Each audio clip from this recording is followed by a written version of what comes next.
اب غور کیجیے، جب اس بات کی تنقید ہو گئی کہ امام حسین کی شہادت حضور اکرم صلی اللہ علیہ وآلہ وسلم کے لیے ہے، تو آئیے قرآن کریم کی جن آیات کو سرنامہ سخن کی حیثیت سے تلاوت کرنے کا شرف حاصل ہوا، اس میں خلاق کائنات ارشاد فرماتا ہے، سب سے پہلے اللہ عز و جل تحویل قبلہ کا ذکر کرتا ہے کہ اللہ عز و جل نے اپنے محبوب کے لیے قبلہ بدل دیا، محبوب کے لیے قبلہ بدل دیا، فلاں فلاں سے اتنا پیار کرتا ہے کہ اپنے محبوب کے پیار میں قبلہ ہی بدل دے۔ اب یہ حقیقت پر مبنی تو بات نہیں ہے کہ اب محبوب جس سے آپ پیار کرتے ہیں، لیکن رب فرما رہے محبوب یہ دنیا والوں کی مثال ہے، رب قبلے بدل دیا کرتا ہے۔ فَلَنُوَلِّيَنَّكَ قِبْلَةً تَرْضَاهَا، محبوب ہم تیرا چہرہ پھیر دیں گے۔ قبلتن نکرہ ہے، قبلتن کیا ہے؟ نکرہ ہے۔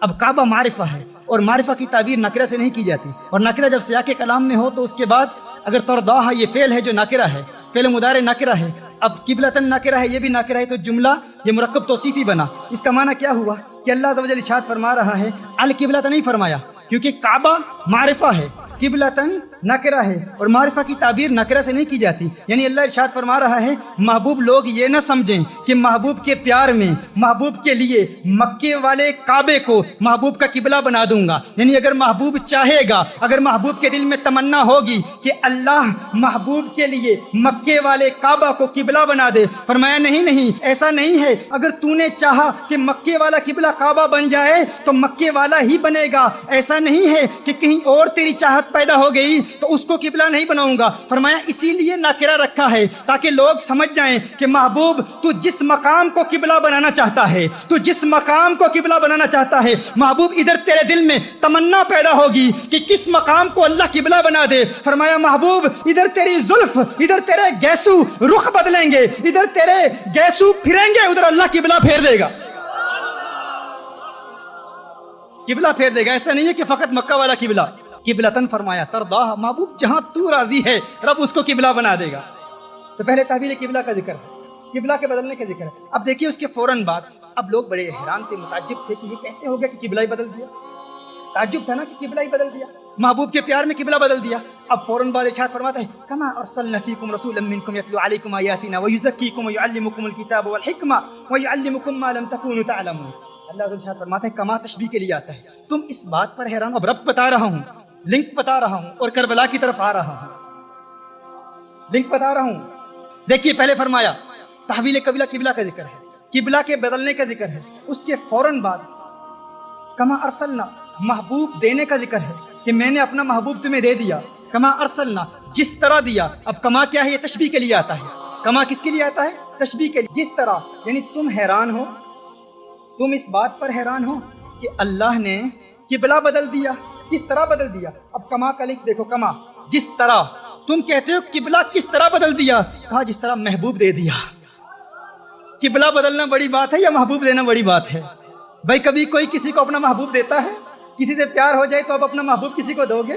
بھائی دینا تو بڑی بات ہے، کوئی کسی دوسرے کو اپنا محبوب دکھاتا بھی نہیں ہے، چھپاتا ہے کہ کوئی میرا محبوب دیکھے نا، محبوب کو چھپاتے ہیں۔ جس سے پیار ہو جائے انسان کہتا ہے کوئی اسے نہ دیکھے، یہ کسی کو نہ دیکھے، یہ مجھے دیکھے میں اسے دیکھوں۔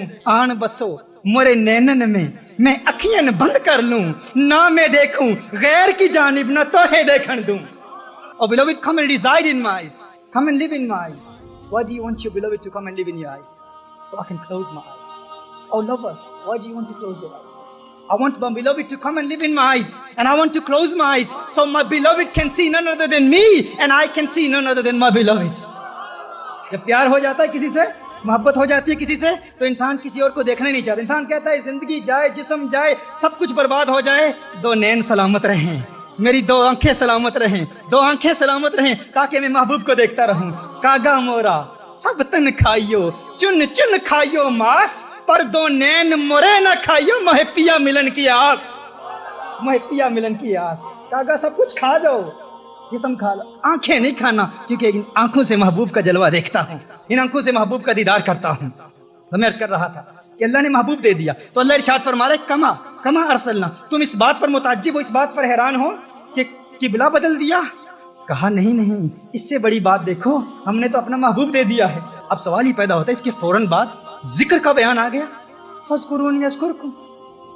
اب ذکر کا کیا تعلق ہے؟ تو جب انسان کسی کو اپنا محبوب دیتا ہے، کوئی پیاری چیز دیتا ہے، کسی کو آپ تحفہ دیتے ہیں تو کیا کہتے ہیں؟ جا یہ تحفہ لے لے، مجھے یاد رکھنا، بھولنا نہیں، جب بھی اس تحفے کو دیکھنا مجھے یاد کر لینا۔ اللہ نے اپنا محبوب دے دیا، فاذکرونی اذکرکم واشکروا لی ولا تکفرون، میں نے تمہیں اپنا محبوب دیا ہے، مجھے یاد رکھنا، مجھے نہ بھول جانا۔ اور محبوب کی تعظیم کی صورت میں جب تو مجھے یاد کرے گا تو تیرے درجات کی بلندی کی صورت میں میں تیرا چرچا کروں گا، میں تیرا چرچا کروں گا۔ اب سوال پیدا ہوتا ہے کہ فوراً اس کے بعد اللہ عز و جل کیا فرماتا ہے؟ استعینوا بالصبر والصلاۃ۔ اب نماز کا ذکر کہاں سے آ گیا؟ فوراً صبر کا ذکر کہاں سے آ گیا؟ اب صبر کیا ہے؟ طلاب العلم جانتے ہیں کہ صبر یہاں ابتداءً مصیبت پر دلالت کرتا ہے۔ اب جانتے ہیں محذوف مقدر اور مقتدا کا فرق کیا ہے؟ یہاں شریعت کا تقاضا بھی ہے، لغت کا تقاضا بھی ہے، عقل کا تقاضا بھی ہے کہ یہاں مصیبت مقتدا ہو، یعنی صبر اسی وقت کیا جاتا ہے جب مصیبت آتی ہے، جب مصیبت آتی ہے تو صبر کیا جاتا ہے۔ یعنی گویا اللہ ارشاد فرما رہا ہے کہ جب میں نے تمہیں اپنا محبوب دے دیا، میرا محبوب ملے گا، تجھے اللہ یاد آئے گا، اللہ کا ذکر تو کرے گا، لیکن یاد رکھنا اس ذکر میں پھر مصیبتیں بھی آئیں گی، تکلیفیں بھی آئیں گی، اس ذکر میں پھر تکلیفیں بھی آئیں گی۔ فرمایا جب یہ تکلیفیں آئیں گی، مصیبتیں آئیں گی، استعینوا بالصبر والصلاۃ، پھر صبر سے مدد طلب کرنا اور نماز سے مدد طلب کرنا، صبر سے مدد حاصل کرنا اور نماز سے مدد حاصل کرنا۔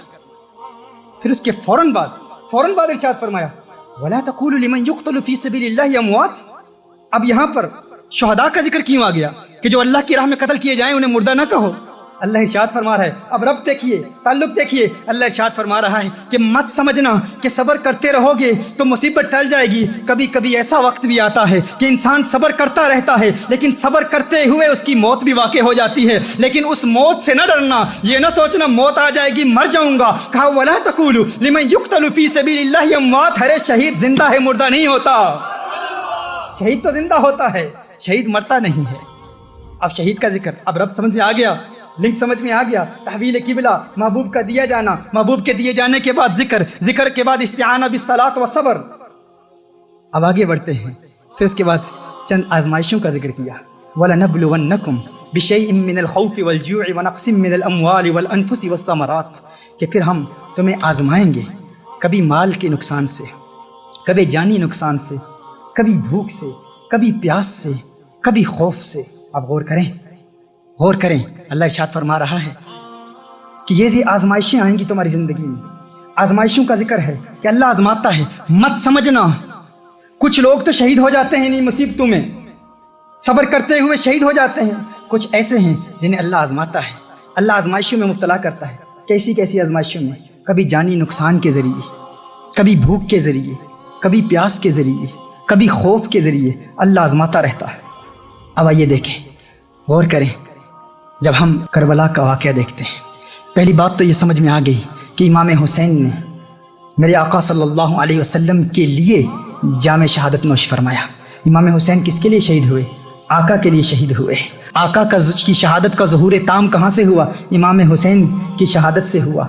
امام حسین کی شہادت کو اگر ہم بنظر غور دیکھیں، عمیقانہ نگاہ سے سمجھنے کی کوشش کریں تو خدا کی قسم ہم دیکھتے ہیں کہ تاریخ انسانی میں کوئی ایک شخص بھی آپ کو ایسا نہیں ملے گا جسے تمام آزمائشوں میں مبتلا کیا گیا ہو۔ اللہ عز و جل نے قرآن کریم میں اپنے بندوں کو آزمانے کی جتنی بھی صورتیں بیان کی ہیں وہ ساری صورتیں ہمیں امام حسین کی شہادت میں ملتی ہیں کہ جس ایک فرد کو اتنی آزمائشوں میں مبتلا کیا گیا ہو۔ کسی کو بھوک کے ذریعے اللہ عز و جل آزماتا ہے، کسی کو پیاس کے ذریعے آزماتا ہے، کسی کو اللہ عز و جل اولاد کے نقصان کے ذریعے آزماتا ہے، کسی کو شہادت دیتا ہے، لیکن ایک امام حسین کی ذات ہے، وہ فرد واحد ہیں جنہیں اللہ عز و جل نے بھوک کے ذریعے بھی آزمایا، پیاس کے ذریعے بھی آزمایا، مالی نقصان کے ذریعے بھی آزمایا۔ علی اکبر سامنے کٹ گئے، اللہ آزما رہا ہے۔ علی اصغر کی شہادت کے ذریعے آزمایا، امام قاسم کی شہادت کے ذریعے آزمایا، اللہ آزما رہا ہے۔ امام حسین خود شہید ہو گئے۔ خدا کی قسم قرآن کریم کی ان آیات کی تفسیر جب میں پڑھتا ہوں، ان آیات پر غور کرتا ہوں اور ربط بین الآیات کو دیکھتا ہوں، کبھی کبھی جب دل میں آتا ہے کہ تفسیر کی کتاب اٹھاؤں، تفسیر کی کتاب اٹھانے کے لیے ہاتھ بڑھاتا ہوں تو ہاتھ رک جاتا ہے، ایک آواز آتی ہے تفسیر کی کتابیں اٹھانے کی ضرورت ہی نہیں، ان آیات کو دیکھ اور امام حسین کی ذات کو دیکھ، امام حسین کی شہادت کو دیکھ۔ رب کعبہ کی قسم امام حسین کی ذات از خود قرآن کریم کی ان آیات کی چلتی پھرتی تفسیر نظر آتی ہے۔ The martyrdom of Imam Hussein, sacrifices of Imam Hussein, the entire life of Imam Hussein. It seems as if Imam Hussein himself is a walking, talking tafsir of these verses of the Quran. He himself is a commentary of these Quranic verses. His zaat, his martyrdom, his sacrifice itself is a tafsir of these Quranic verses. یہ میرے امام کا مقام ہے، یہ میرے امام کا مقام ہے. خدا کی قسم اللہ عز و جل نے جو امام کو مقام دیا کہ قرآن میں آزمانے کی جتنی صورتیں اللہ نے قرآن میں بیان فرمائی ہیں وہ ساری امام حسین کی شہادت میں مجتمع نظر آتی ہیں. وہ اس لیے کیونکہ امام حسین کی شہادت رسالت مآب صلی اللہ علیہ وآلہ وسلم کی شہادت کا ظہور ہے.